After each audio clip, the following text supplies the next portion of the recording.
Някога дали си изпадал в сънна парализа?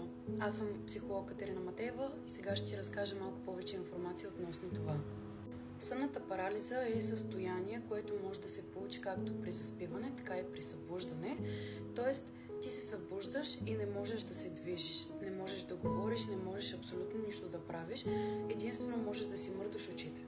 Това се дължи на факта, че мозъкът се събужда, а тялото все още е в парализа, което е нормално да се случва по време на фазата на бързо движение на очите на съня или фаза REM.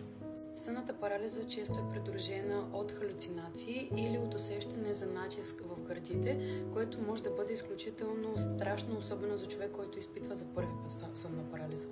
Сега ще ви изброя някои от характеристиките на сънната парализа. Първо, не можеш да се движиш, т.е. ти си напълно в съзнание, но просто не можеш да се движиш. Второто нещо